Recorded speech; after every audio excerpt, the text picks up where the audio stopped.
Hello everyone and welcome to episode 48 of the Layton Fitness podcast. Now in today's episode we're going to be discussing realistic expectations for either fat loss or muscle gain. And the reason I bring this up is, in my opinion, so many people have false expectations of what's achievable within a fat loss phase and what's achievable within a muscle building phase.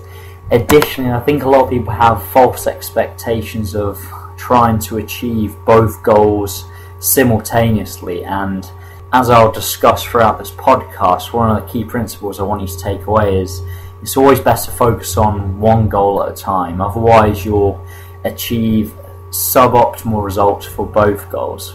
So as such, what I recommend for all my clients or anyone listening to this podcast is focus on a block of time on either fat loss, then focus on another block of time on muscle gain, or vice versa, rather than trying to achieve both at the same time. The reason being, you obviously need to be in an energy surplus for muscle gain, and vice versa for fat loss, you need to be in an extended energy deficit.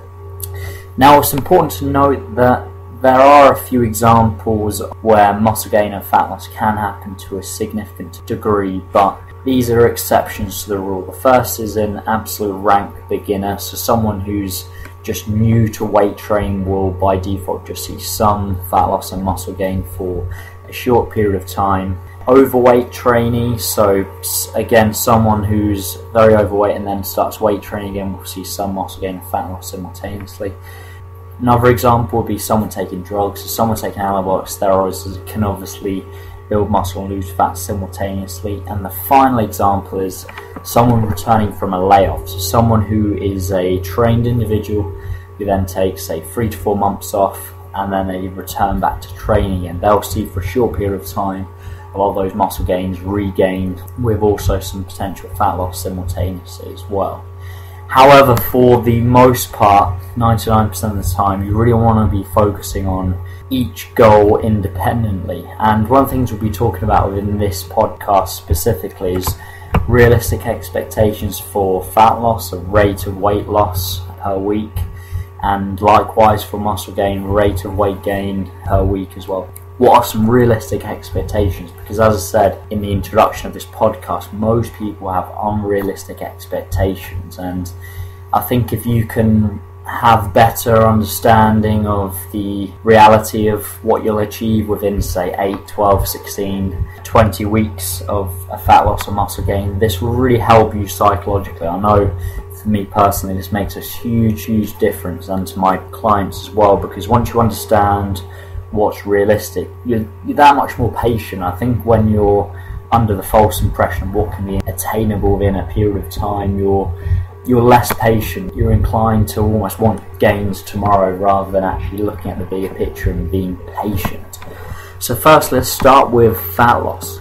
So as discussed with all my other podcast videos with fat loss, we want to essentially make the most minimal changes possible while also simultaneously achieving the maximal result. So by that I mean we should have that weight training foundation in place. We should be consuming as many calories as possible while performing as little cardio as possible while still seeing fat loss. That will therefore allow for strength to be better maintained within the fat loss phase, therefore muscle mass will be better maintained within the fat loss phase. Adherence will therefore be higher because calories are higher, and therefore this will be easier to stick to. But the most important factor is it allows more room for changes. Plateaus are all part of the process, so having lots of calories and room to add cardio when necessary, this allows room to make changes, and therefore you're not backed into a corner as such. So for example, if you were to start the fat loss phase on 0 calories or very low calories and lots of cardio, as soon as you reach plateau, you've got nowhere to maneuver, nowhere to make changes. Now, first thing to do within the fat loss phase is actually do some measurements. So body weight, body fat percentage, if you've got this available to you, photos, measurements, so stomach measurements across your chest, arms, legs, etc. Try and have as many different measuring tools as possible, and therefore you can be more objective with your progress on a week-to-week basis. Now, once you've got those starting figures, it's then useful to set a body weight or body fat percentage goal, and this will just clarify exactly what you want to achieve. Now once you've got this goal in mind, so let's say for example you're going from 20% body fat to 10% body fat, or 90 kilograms to 80 kilograms, you're then going to be focusing on achieving 0.5 to 1% weight loss per week.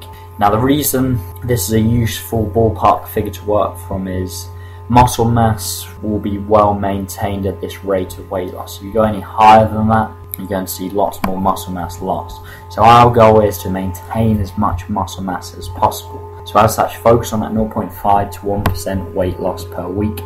Measure weekly and then make changes subject to your progress. So for example, if you reach a plateau, decrease calories, increase cardio. When you become leaner, when you're closer to say 12%, higher carbohydrate refeed days may be required, and you're just rinsing and repeating the cycle. So measuring progress and then making changes subject to your progress. So if you go back to some other podcast episodes, you can learn this in more detail, and you're just rinsing and repeating this cycle until you reach your body weight goal or your body fat percentage goal. Very, very simple.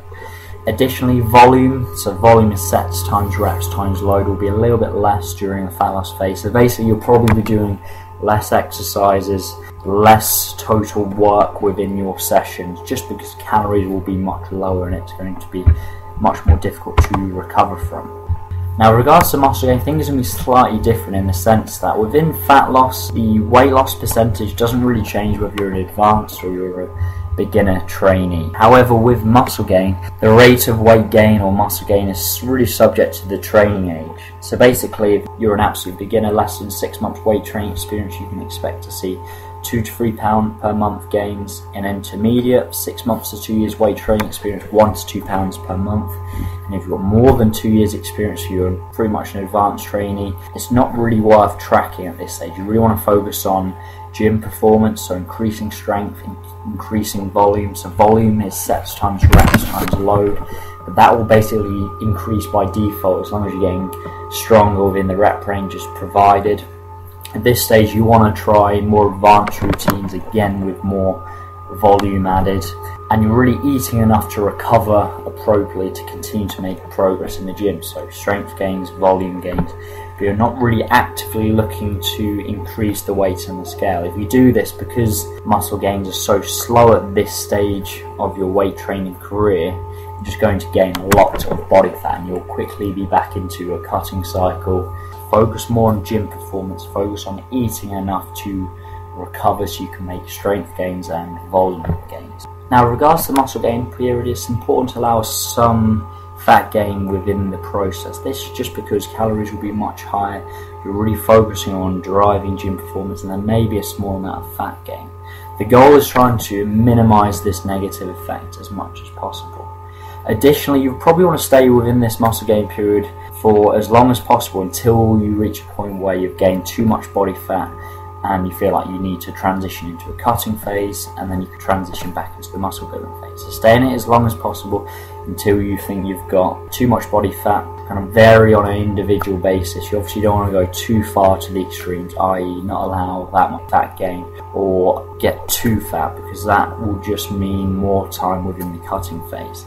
And then it's just a case of repeating through the cycle. So focus on a block of time on fat loss, then muscle gain, and vice versa. And you do this for pretty much your whole training career. This is how you make progress over a long period of time. It's focusing on these two individual phases independently of each other. Like I said, if you focus on both at the same time, you're going to be severely disappointed. So hopefully you found this useful.